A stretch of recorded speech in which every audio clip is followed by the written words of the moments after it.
Ya, Assalamualaikum warahmatullahi wabarakatuh. Di materi ini kita akan membahas tentang kondisional if else. Oke, jadi kalau pada materi sebelumnya kita sudah membahas kondisional if ya.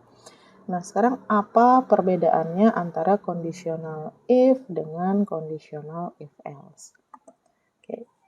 Oke, jadi kita belajar tentang kondisional. Oke, kalau yang kemarin kita sudah belajar tentang conditional if, sekarang tentang if else. Nah, jadi bedanya ketika conditional if, kemarin statement untuk if adalah untuk satu kondisi, gitu ya. Ini untuk satu kondisi. Kalau if else itu untuk dua kondisi. Nah, mana yang dikatakan satu kondisi? Kalau satu kondisi kemarin, jika hari ini Senin, saya makan mie. Jadi ketika hari itu Senin, maka yang dimakan adalah mie. Sudah selesai di situ. Tapi kalau if else, karena ada dua kondisi, jadi contohnya, jika hari ini Senin, maka saya makan mie. Tapi jika tidak, maka saya makan rendang misalnya. Jadi ketika hari ini Senin, dia akan makan nasi. Tapi kalau hari ini dicek bukan hari Senin, maka dia akan memakan yang lain, yaitu rendang umpamanya. Nah, itu untuk dua kondisi. Nah, jadi kalau misalnya kondisionalnya adalah if kemarin, maka statementnya adalah jika suatu kondisi terpenuhi ini maksudnya jika suatu kondisi itu nilainya true gitu ya, maka kerjakan perintah.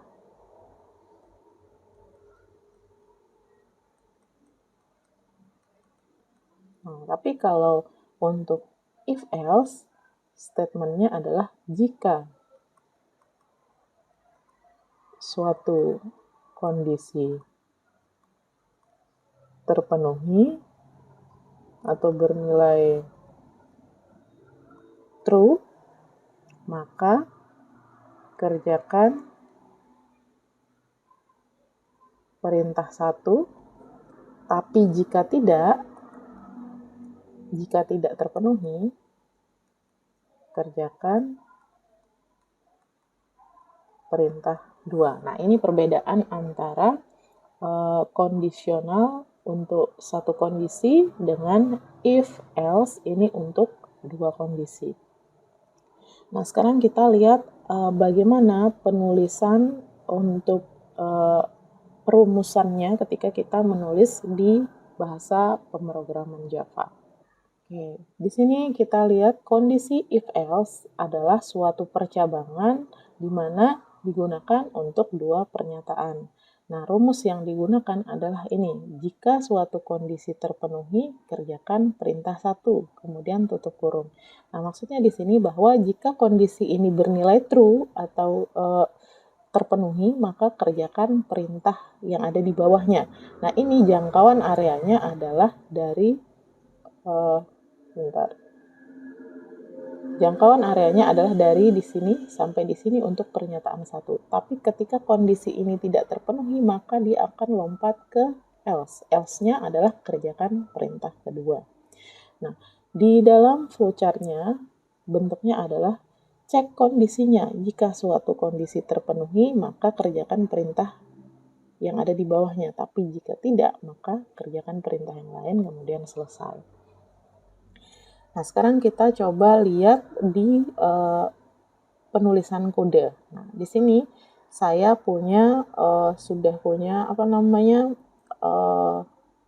inisialisasinya, di mana saya punya suatu variabel namanya udara, atau saya tuliskan di sini ya. Saya punya variabel namanya tempat penyimpanan ini adalah udara. Nah, di dalam variabel udara ini, yang nilai tersimpan di dalamnya adalah nilainya panas. Oke, yang disimpan di sini adalah panas. Nah, ini adalah statementnya. Berarti di dalam variabel udara saya punya panas gitu ya. Nah, kemudian kita masuk ke kondisionalnya. Nah, bisa dilihat di sini, ini sama dengan rumus ini. Jadi, if kondisi terpenuhi, maka kerjakan perintah 1. Ini bisa diikuti nanti pakai rumus yang ini ya. Seperti ini memang bisa, tapi kita seragamkan ke bentuk yang seperti ini. Jadi, buka kurung, nanti statementnya, kemudian titik koma, kemudian else, kemudian statementnya gitu. Ikuti saja rumus yang ada di sini. Nah, jadi jika udara adalah dingin, itu kondisinya yang pengecekannya di sini. Jika udara adalah dingin, dicek apakah udara dingin. Oh tidak, ternyata udaranya adalah panas. Berarti kondisi ini tidak memenuhi atau bernilai false. Karena nilainya false, maka kita akan mengeliminasi atau tidak perlu membaca statement setelahnya yang berada di dalam satu blok ini. Gitu. Kita nggak perlu membaca itu.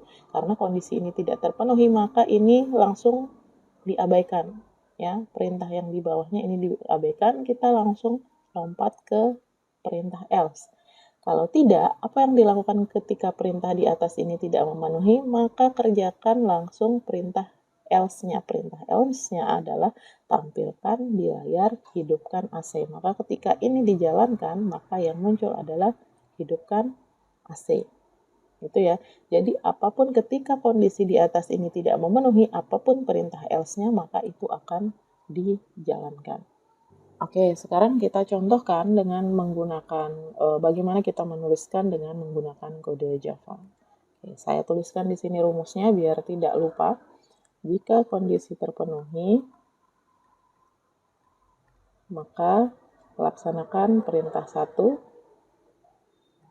kemudian tutup, berarti areanya ini sampai sini ya. Tapi jika tidak, else, maka laksanakan perintah 2. Titik koma, tutup. Nah, ini adalah area yang kedua. Atau kalau, nah ini area punyanya kondisi kalau memenuhi, tapi jika tidak, kerjakan perintah yang ini. Gitu. Nah, sekarang kita coba dengan menggunakan Java, kita buat kelas dulu. Masih di project algoritma dasar, saya buat kelas judulnya kondisi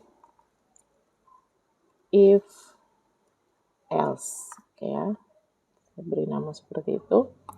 Nah, misalnya kita punya statement yang mau saya buat di sini adalah contohnya misalnya saya punya start, kemudian saya inisialisasi di sini, saya inisialisasinya adalah misalnya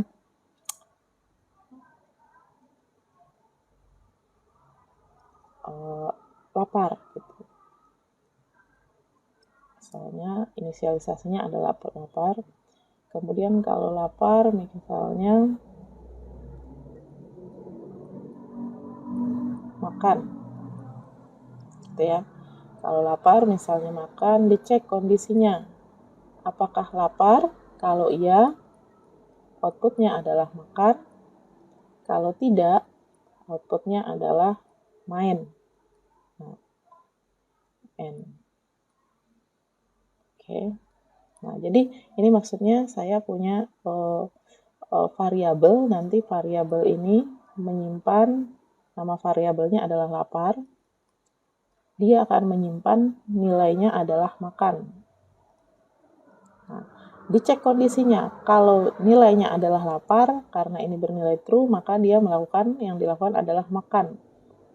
Nah, tapi kalau tidak, maka dia adalah melakukan main gitu ya. Nah, itu yang akan kita tuliskan, bagaimana menuliskannya dengan bahasa pemrograman Java. Oke.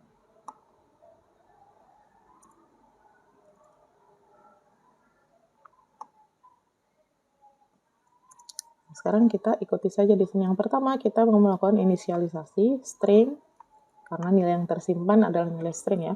String dalam variabel lapar, yang saya simpan adalah makan. Oke. Jadi kalau nanti di dalam variabel lapar, isinya adalah makan. Nah, sekarang yang dilakukan adalah melakukan pengecekan. Jika kondisinya adalah lapar, yang dilakukan adalah makan.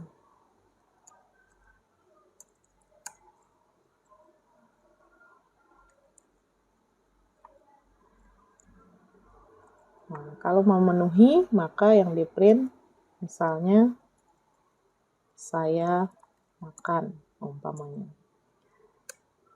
Tapi jika tidak, nah selesai di situ statementnya else.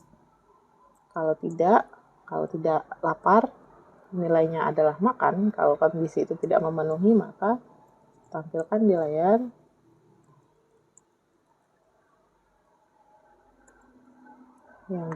yang dilakukan adalah main. Saya bermain gitu ya. Saya main. Oke. Nah, jadi kalau ini kita baca bersama, saya punya variabel namanya lapar, di dalam lapar saya simpan makan gitu ya.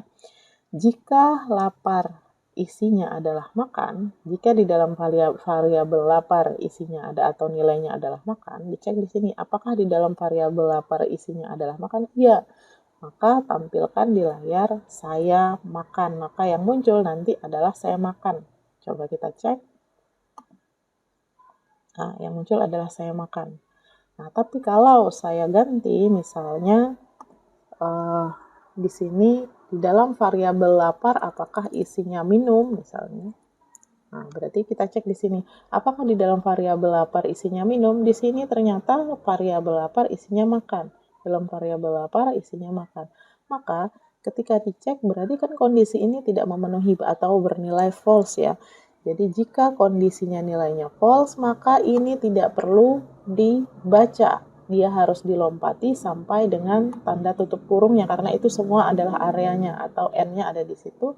Maka dia langsung lompat ke bagian else, di mana bagian else pernyataannya di sini tampilkan di layar saya main, sehingga ketika kondisi ini di atas tidak memenuhi maka langsung lompat ke sini, isi dari else-nya adalah saya main. Maka ketika ini dijalankan yang muncul adalah saya main. Itu perbedaan antara conditional if sama conditional else. Nah, kalau misalnya if kemarin, saya punya misalnya flowchart-nya bentuknya seperti ini. Nah, jadi saya punya flowchart start, ini start ya, kemudian inisialisasinya umpamanya X, di dalam X saya menyimpan nilainya adalah X sama dengan 7 umpamanya. Nah, dicek kondisinya. Apakah X-nya sama dengan 7? Nah, kalau iya, berarti tampilkan di layar X sama dengan 7. Umpamanya yang mau ditampilkan di layar. Atau terserah apa saja. Tapi kalau kondisi tidak memenuhi, kalau kemarin untuk perintah if saja, dia langsung ke N ya. Selesai, langsung ke N karena tidak ada option yang lain. Oke, gini ya. Kalau kemarin untuk statement if saja gitu. Jadi ketika X diberikan nilai 7, dicek apakah nilai di dalam X itu 7, jika ya maka cetak perintahnya, tapi jika tidak ya sudah langsung keluar. Sehingga ketika kondisi ini tidak memenuhi maka tidak ada hasil output apa-apa ketika conditional if, yaitu satu kondisi. Gitu ya. Oke, itu untuk conditional if else. Nanti kita akan lanjutkan ke conditional else if. Sekian, wassalamualaikum warahmatullahi wabarakatuh.